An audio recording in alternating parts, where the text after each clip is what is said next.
আসসালামু আলাইকুম। সম্মানিত দর্শক। আশা করি আপনারা সবাই অবশ্যই ভালো আছেন।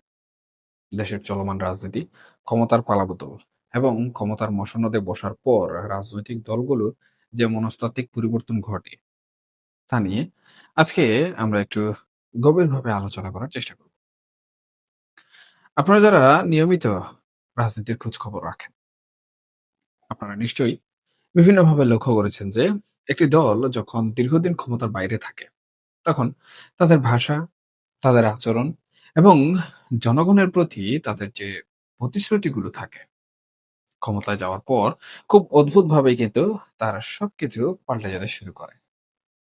রাজনীতির এই যে রূঢ় বাস্তবতা, তা নিয়ে কথা বলাটা আমি মনে করি আজকে খুবই জরুরি হয়ে পড়েছে। বিশেষ করে সাম্প্রতিক সময়ে ক্ষমতার পালাবদলের পর যে দলটির কাঁধে জনগণ অনেক বড় একটি দায়িত্ব তুলে দিয়েছিল, তাদের বর্তমান চালচিত্র বিশ্লেষণ করলে আসলে আমাদেরকে হতাশ হতেই হয়। আপনারা একটু ভেবে দেখুন, রাষ্ট্র পরিচালনা করা কিন্তু কেবল একটি সিংহাসনে বসার বিষয় না। এটি প্রজাদের ভালোবাসা পাওয়ার, তাদের হৃদয়ে জয় করার এবং তাদের জন্য কল্যাণকর কিছু করার এক বিশাল সুযোগ। কিন্তু দুর্ভাগ্যজনক হলেও সত্য, আমাদের দেশের বর্তমান যে প্রেক্ষাপট, সেই প্রেক্ষাপটে আমরা যেন ঠিক তার উল্টো চিত্রটাই এখন দেখতে পাচ্ছি। দীর্ঘদিন পর যখন বিএনপি ক্ষমতায় এলো, তখন অনেকেই কিন্তু মনে করেছিলেন যে এটি হয়তো তাদের জন্য একটি ঐশী সুযোগ বা আসমানি ফয়সালা। কারণ রাজনীতির মাঠে টিকে থাকার জন্য তারা যে সংগ্রাম করেছে বলে দাবি করত, তার একটি চূড়ান্ত পরিণতি হয়তো তারা পেয়েছে। কিন্তু এখন প্রশ্ন হচ্ছে, এই যে তারা একটি সুযোগ পেল, সেটির সদ্ব্যবহার তারা কতটা করতে পারছে? অবস্থার দৃষ্টি কিন্তু মনে হচ্ছে এই ক্ষমতা পাওয়াটাই যেন তাদের জন্য একটি বড় দুর্ভাগ্য বা বুমেরাং হয়ে দাঁড়িয়েছে। চারপাশের পরিস্থিতি একটু খেয়াল করলেই বুঝতে পারবেন। দলটির শীর্ষ পর্যায় থেকে শুরু করে তৃণমূল পর্যন্ত কেমন যেন একটি অদ্ভুত অস্থিরতা এবং অহংকার ভর করেছে। ডানে গেলে বিপদ, বামে গেলে বিপদ, এমন একটি গোলক ধাঁধায় তারা নিজেরাই নিজেদেরকে বর্তমানে আটকে ফেলেছে। অথচ হওয়ার কথা ছিল ভিন্ন। এত বছর পর যখন তারা সুযোগ পেয়েছিল, তখন তাদের উচিত ছিল জনগণের প্রতি আরো বেশি বিনয়ী হওয়া, আরো বেশি কৃতজ্ঞ হওয়া। কিন্তু বাস্তবে আমরা আসলে কি দেখছি? দেখুন, ক্ষমতায় বসার পরপরই যেন তাদের আসল রূপটি বেরিয়ে এসেছে। যে মানুষগুলো একসময় বিরোধী দলে থাকা অবস্থায় স্রষ্টার কাছে কান্নাকাটি করত, শপথ করত যে সুযোগ পেলে তারা দেশের জন্য ভালো কিছু করবে, কোনো অন্যায় করবে না, ক্ষমতায় যাওয়ার ১ ঘন্টার মধ্যেই যেন তারা সেই সব প্রতিশ্রুতি বেমালুম ভুলে গেল। আপনারা একটু মিলিয়ে দেখুন, ক্ষমতা পাওয়ার পরপরই কিভাবে ব্যাংক, বীমা, অফিস, আদালত থেকে শুরু করে পাড়ার বাজার পর্যন্ত দখল করার এক নজিরবিহীন উৎসব শুরু হয়ে গেল। যেন তারা এতদিন শুধু এই দিনটির জন্যই অপেক্ষা করছিল, কখন সুযোগ পাবে আর সবকিছু খাবলে খাবে। এই যে কৃতজ্ঞতাবোধের অভাব, এই যে চরম মাত্রার লোভ, এটি কিন্তু কোনো রাজনৈতিক দলের জন্য কখনো শুভ লক্ষণ হতে পারে না।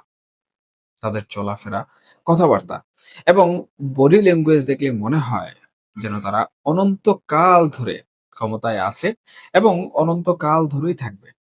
কোথাও কোনো বিনয়ের লেশমাত্র নেই।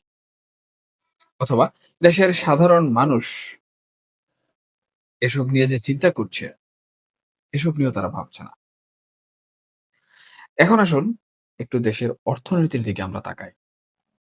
বিশ্ব রাজনীতির একটা প্রভাব তো সবসময়ই থাকে। এই যেমন ধরুন, মধ্যপ্রাচ্যের ইরান এবং ইসরায়েল বা আমেরিকার যে যুদ্ধ পরিস্থিতি কিংবা উত্তেজনা চলছে, তার একটা প্রভাব বৈশ্বিক অর্থনীতিতে পড়ার কথা। কিন্তু মজার ব্যাপার হলো, একটু ঠান্ডা মাথায় বিশ্লেষণ করলে দেখবেন এই মুহূর্তে এই বৈশ্বিক উত্তেজনার নেতিবাচক প্রভাব কিন্তু বাংলাদেশের অর্থনীতিতে পড়ার কোনো যৌক্তিক কারণ নেই। আমাদের কাছে জ্বালানি তেলের পর্যাপ্ত মজুদ আছে। পেট্রোল, ডিজেল, অকটেন সবকিছুরই মজুদ চাহিদার তুলনায় যথেষ্ট। সবচেয়ে বড় কথা হলো, যখন মধ্যপ্রাচ্যে এমন কোনো অস্থিতিশীল পরিস্থিতি তৈরি হয়, তখন প্রবাসীরা কিন্তু তাদের জমানো টাকা দ্রুত দেশে পাঠিয়ে দেন। যার প্রমাণ আমরা পেয়েছি যখন দেখলাম রেমিটেন্স প্রবাহ হঠাৎ করেই অনেক বেড়ে গেছে। এছাড়াও যুদ্ধের ডামাডোলে প্রবাসী শ্রমিকদের কাঁধের চাপ বাড়ে, তাদের আয়ও বাড়ে। সেই হিসাবে আমাদের অর্থনীতি কিন্তু এখন বেশ চাঙ্গা থাকার কথা। কিন্তু বাস্তবে আমরা আসলে কি দেখছি?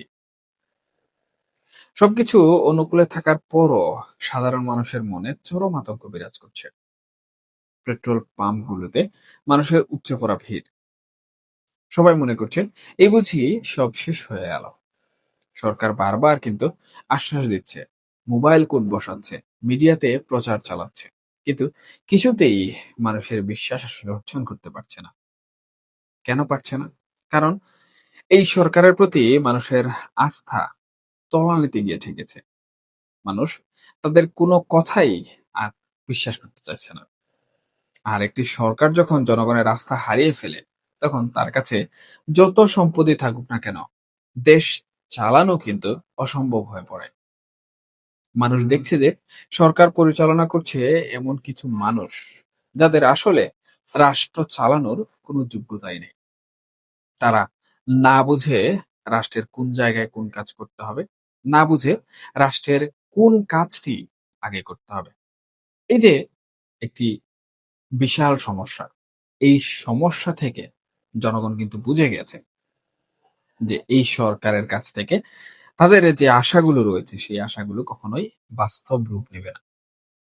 আপনারা বাজারঘাটে চলাফেরা যারা করেন, তারা লক্ষ্য করলে দেখবেন যে স্বয়ং এই দলের বা এই ক্ষমতাসীন দলের মানুষ যারা আছেন, কিংবা সাধারণ মানুষজন যারা আছেন, যারা রাজনৈতিক কথাবার্তা বলতে পছন্দ করেন, কোনো চায়ের আড্ডায় রাজনৈতিক কথাবার্তা বলে থাকেন, তাদের মুখে শুনবেন এই সরকার ব্যবস্থা এবং সরকার ব্যবস্থার ব্যর্থতা নিয়ে তারা কিন্তু সব সময় কথা বলছেন। এবং সবার মনে মনে বা সবার সুরে সুরে একটা কথা কিন্তু এখন সব থেকে বেশি ঘুরছে, সেটি হচ্ছে এই সরকার বেশি দিন টিকবে না, এই সরকার বেশি দিন ক্ষমতা ধরে রাখতে পারবে না, এই সরকার ব্যর্থ হবে। এটি আসলে কেন হচ্ছে? এটি হওয়ার পেছনে একটি কারণ, এই যে জনগণকে সন্তুষ্ট রাখতে না পারা, অথবা জনগণকে যতই আস্থা দেওয়া হোক না কেন, যতই বিশ্বাস দেওয়া হোক না কেন, জনগণের কাছ থেকে সেই ভরসাটুকু উঠে গেছে। এবং জনগণ এখন মনে করছে যে আমরা যাদেরকে ভরসা করেছিলাম, আমরা যাদের উপর আস্থা রেখেছিলাম, তারা এই ১ থেকে ১.৫ মাস কিংবা ২ মাসের মধ্যেই আমাদেরকে হতাশ করেছে। এবং এই জনগণের হতাশাই কিন্তু একটি সরকারের ব্যর্থতার মূল কারণ।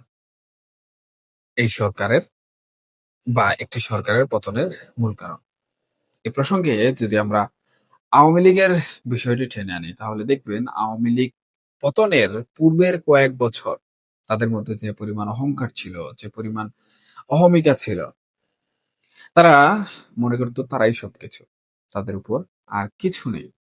সবকিছু তারা জানতো। সবকিছু তাদের নীতি নির্ধারকরা বুঝতো। অর্থাৎ তারা একেকজন নাসার বড়, বড় বিজ্ঞানী হয়ে গিয়েছিলেন। দিন শেষে আমরা কি দেখলাম? সেইসব বিজ্ঞানীদের গবেষণার ফলেই কিন্তু আওয়ামী লীগ আজকে নির্বাসিত। আজকে শেখ হাসিনা দিল্লিতে বসবাস করছেন।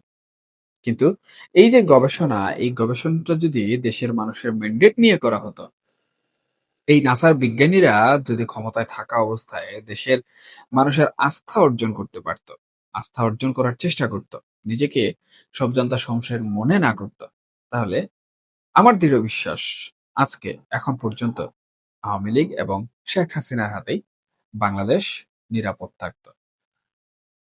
বর্তমান সময়ে বিএনপি এমন কিছু ভুল সিদ্ধান্ত নিয়েছে বা নিচ্ছে, এবং দেশ পরিচালনায় এমন কিছু মানুষকে তারা বসিয়েছে যারা নিজেকে সেই একই রকম সব জান্তা শমশের মনে করছেন, বা আওয়ামী লীগের সেই বিজ্ঞানী মনে করছেন।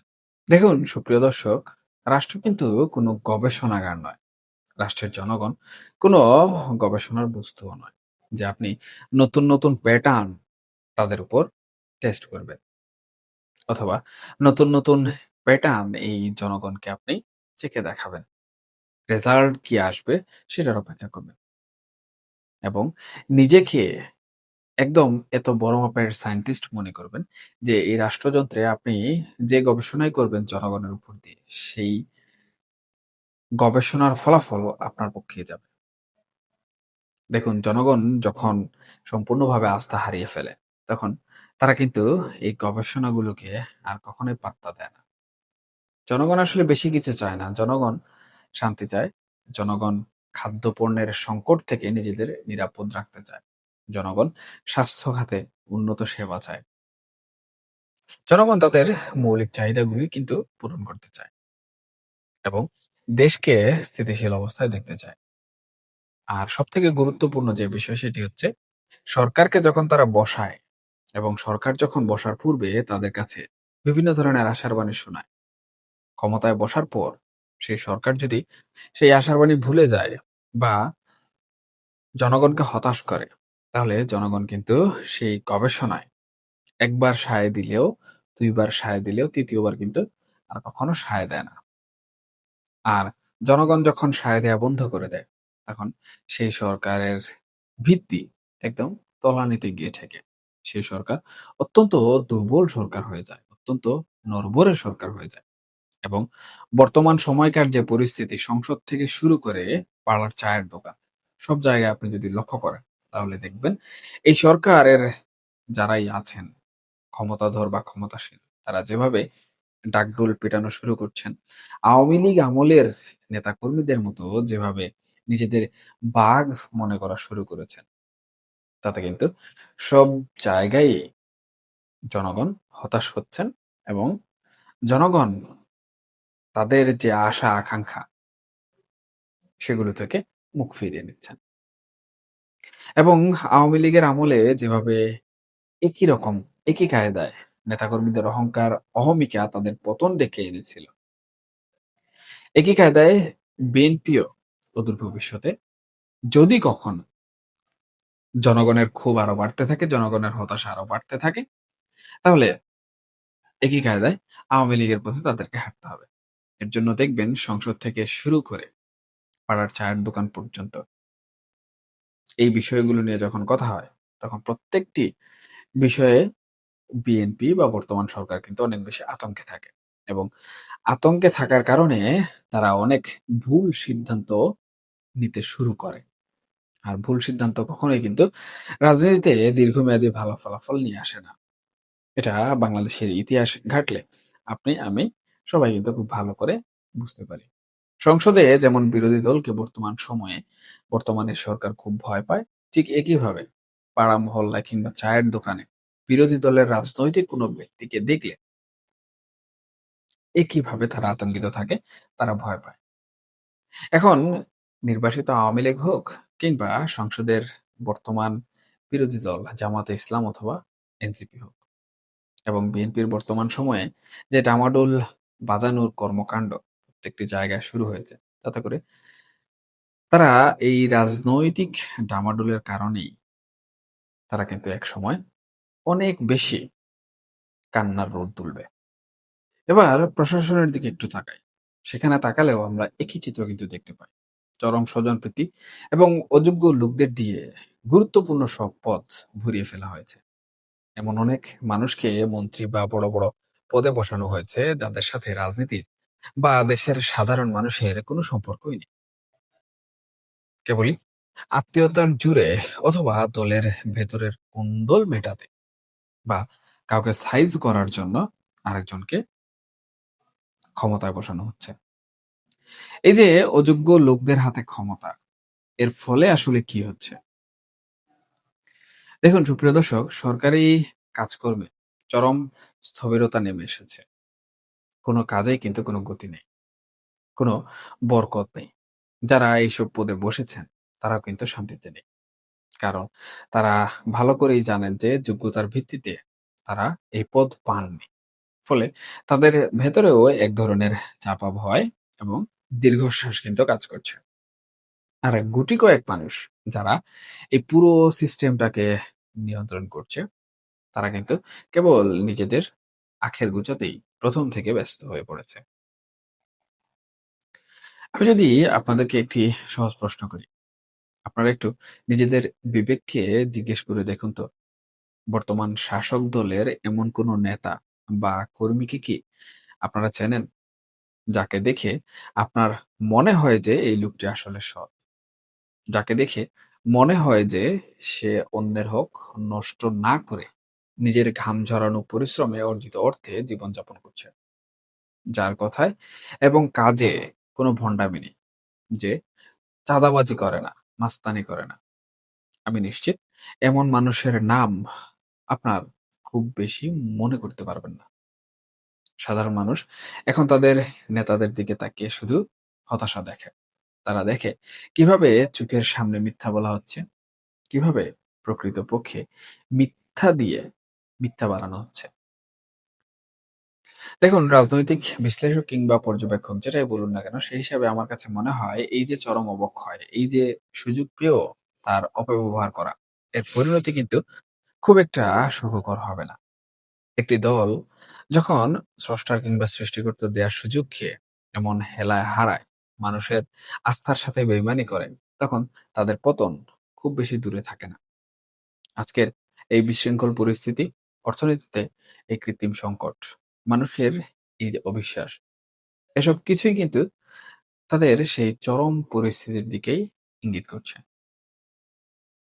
রাজনীতিতে টিকে থাকতে হলে জনগণের পালস বুঝতে হবে, তাদের ভালোবাসার মর্যাদা দিতে হবে। কিন্তু বর্তমান শাসক গোষ্ঠী যেভাবে চোখ কান বন্ধ করে শুধু লুটপাট আর দখলের রাজত্ব কায়েম করছে, তাতে আগামী দিনে তারা কতক্ষণ ক্ষমতায় টিকে থাকতে পারবে তা নিয়ে যথেষ্ট সন্দেহের অবকাশ কিন্তু রয়েছে। ক্ষমতার অহংকার মানুষকে কিন্তু অন্ধ করে দেয়। আর সেই অন্ধত্বের ঘুরে তারা এমন সব ভুল করে, যা আমি আগেও বলেছি, যার খেসারত দিতে হয় পুরো জাতিকে। তবে ইতিহাস বলে দেশের মানুষ হয়তো সাময়িকভাবে নীরব থাকে, কিন্তু তারা সবকিছু মনে রাখে এবং সময় মতো এর জবাবও কিন্তু দেয়। আজকের এই আলোচনা থেকে অন্তত এতটুকু পরিষ্কার যে সুশাসন এবং আস্থার যে সংকট তৈরি হয়েছে, তা থেকে বেরিয়ে আসা এই মুহূর্তের জন্য একটি বিশাল চ্যালেঞ্জ।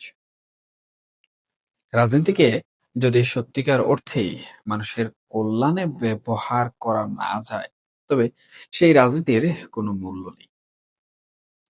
আর এখানে কিন্তু নির্বাসিত আওয়ামী লীগের একটি দারুণ সুযোগ চলে এসেছে। দেখুন, অন্তর্বর্তীকালীন সরকারকে জনগণ দেখেছে, তাদের শাসন ব্যবস্থা দেখেছে। বর্তমান বিএনপি সরকারকেও দেখছে, তাদের শাসন ব্যবস্থাকেও দেখছে। এমনকি শাসক গোষ্ঠীর আচরণকেও দেখছে। অন্তর্বর্তীকালীন সরকারের শাসক গোষ্ঠীর আচরণও কিন্তু তারা খুব ভালো করে দেখেছে। যার কারণে তাদের উপর জনগণের যে ক্ষোভ ছিল, সেই ক্ষোভের বহিঃপ্রকাশ কিন্তু তারা নির্বাচনের মাধ্যমে প্রকাশ করে দিয়েছে। অন্তর্বর্তীকালীন সরকারে কারা আধিপত্য বিস্তার করেছিল সবথেকে বেশি? আমার মনে হয় এই বিষয়টি আপনাদেরকে পুনরায় বলে বোঝানোর প্রয়োজন নেই। সেই গোষ্ঠীটি কিন্তু নির্বাচনে জয়লাভ করতে পারেনি। এমনকি তাদের যত দাবি-দাবা ছিল, সে সকল দাবি-দাবাও কিন্তু এখন পর্যন্ত পূরণ হয়নি। এখানে কি বোঝার? এখানে বোঝার হচ্ছে এই যে একটু আগে বললাম, জনগণ কিন্তু কোনো কিছু ভুলে যায় না। জনগণ সবকিছু সময় মতো ফিরিয়ে দেয়। এই যে নির্বাচনের সময় তারা কিন্তু ফিরিয়ে দিয়েছে। এখন অন্তর্বর্তীকালীন সরকারের ব্যর্থতা, এটি কিন্তু জনগণ ফিরিয়ে দিয়েছে। বিএনপির শাসক গোষ্ঠী বা বর্তমান শাসক গোষ্ঠীকে এখন দেখছে, তাদের উপর হতাশ হচ্ছে, তারা ব্যর্থ হচ্ছে, তাদের আশায় গুড়ে বালি হচ্ছে। এই সবকিছু কিন্তু তারা দেখছে এবং এটিও তারা ফিরিয়ে দেবে এবং এই সুযোগটাই কিন্তু আওয়ামী লীগ কাজে লাগাবে। যেহেতু অন্তর্বর্তীকালীন সরকারও দেখেছে, বিএনপি সরকার অল্প কয়েকদিনের মধ্যে দেখে মানুষ হতাশ হয়ে পড়েছে। বাকি যে দীর্ঘ ৪ টি বছর রয়েছে, সেই ৪ টি বছর আদৌ তারা কিভাবে দেশ চালাবে, এটা নিয়ে মানুষের মনে এখন থেকেই সন্দেহ শুরু হয়ে গেছে। এখন থেকে দুশ্চিন্তা শুরু হয়ে গেছে। তখন সেই মানুষ বা সেই নাগরিক আসলে গণতান্ত্রিক ধারায় পরবর্তীতে যে নির্বাচন হবে সেই নির্বাচনে কাকে আসলে রায় দিবে? রায় দেয়ার মতো তাদের একটি জায়গা রয়েছে এবং সেটি হচ্ছে বাংলাদেশ আওয়ামী লীগ। এখন আওয়ামী লীগের হাতে বর্তমান সময়ে প্রচুর সময় রয়েছে। তারা নির্বাসিত, তারা পলাতক। তাদের বিভিন্ন কলাবিজ্ঞানী, নাসা বিজ্ঞানী এখনো কিন্তু কলকাঠি নাড়ছেন। সবকিছু সামাল দিয়ে একটা সুন্দর দল গঠন করে বাংলাদেশের রাজনীতিতে ফিরে আসতে এই যে সময়টুকু রয়েছে, এই সময়টুকু আমি মনে করি আওয়ামী লীগের জন্য যথেষ্ট। তবে এই যে বিভিন্ন নাসার সায়েন্টিস্ট আওয়ামী লীগের মধ্যে রয়েছেন, শেখ হাসিনার আশেপাশে ঘুরঘুর করেন সবসময়। এদেরকে আওয়ামী লীগ যদি এখন পর্যন্ত সাইজ করতে না পারে, তাহলে আবারও জনগণ তাদের গলায় জুতার মালা পরিয়ে বাংলাদেশ থেকে বিতাড়িত করবে। দুঃখিত, বিতাড়িত করবে না, বাংলাদেশে ঢোকার তাদেরকে সুযোগ দিবে না। জনগণ কিন্তু কোনো কিছু ভুলে যায় না। এটা মাথায় রাখতে হবে। জনগণ সবকিছু সময় মতো যথাসময়ে ফিরিয়ে দেয়। তবে এই সকল নাসার কলাবিজ্ঞানীদের সরিয়ে আওয়ামী লীগ যদি জনগণের বর্তমান সময়কার যে চিন্তাধারা রয়েছে, সেই চিন্তাধারাকে যদি কাজে লাগিয়ে বাংলাদেশের রাজনীতিতে গুজগাছ করে ফিরতে পারে, তাহলে আগামী নির্বাচনে আমি মনে করি একক সংখ্যাগরিষ্ঠতা নিয়ে দেশ পরিচালনা করার একটি সুযোগ পেয়ে যাবে আওয়ামী লীগ। তবে প্রথম শর্ত হচ্ছে তাদেরকে অহংকার ছাড়তে হবে। তাদেরকে সকল প্রকার ভন্ডামি ছাড়তে হবে। তাদেরকে জনগণের স্বপ্ন পূরণ করতে হবে। জনগণের যে আশা আকাঙ্ক্ষা রয়েছে সেগুলো পূরণ করতে হবে। দুর্নীতি কমাতে হবে, লুটপাট করতে হবে।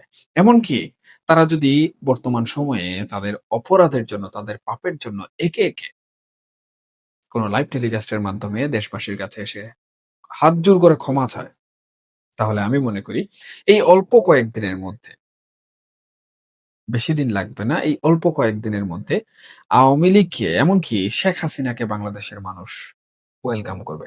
এমনকি ফুলের মালা গলায় দিয়ে শেখ হাসিনা সহ যারা সৎ, সাহসী, জনগণের জন্য কাজ করেছেন, আওয়ামী লীগের নেতৃবৃন্দ পলাতক রয়েছেন, তারা দেশে ফিরলে বিমানবন্দরে তাদেরকে বরণ করে নেওয়া হবে। এটা আমার দৃঢ় বিশ্বাস, আমার পর্যবেক্ষণ। এবং আমি রাস্তাঘাটে কিংবা সাধারণ জনগণের সাথে যখন মিশি, তখন তাদের কাছ থেকে যে সকল কথাবার্তাগুলো শুনি, তার মাধ্যমে কিন্তু এটি স্পষ্টভাবে প্রমাণিত হয়। এবং এই কথাগুলো সাধারণ জনগণের হয়ে আমি বলছি। সবাইকে আলোচনা শোনার জন্য অত্যন্ত ধন্যবাদ। আপনারা সবাই ভালো থাকবেন, সুস্থ থাকবেন এবং এই আলোচনা সম্পর্কে আপনাদের মতামত সেটা পক্ষে হোক, বিপক্ষে হোক, ভালো হোক, খারাপ হোক, আপনারা অবশ্যই কমেন্ট বক্সে জানাবেন। কারণ আপনাদের কমেন্ট আমার জন্য অত্যন্ত গুরুত্বপূর্ণ। আমি প্রত্যেকটি কমেন্ট থেকে শিক্ষা অর্জন করি। আল্লাহ হাফেজ।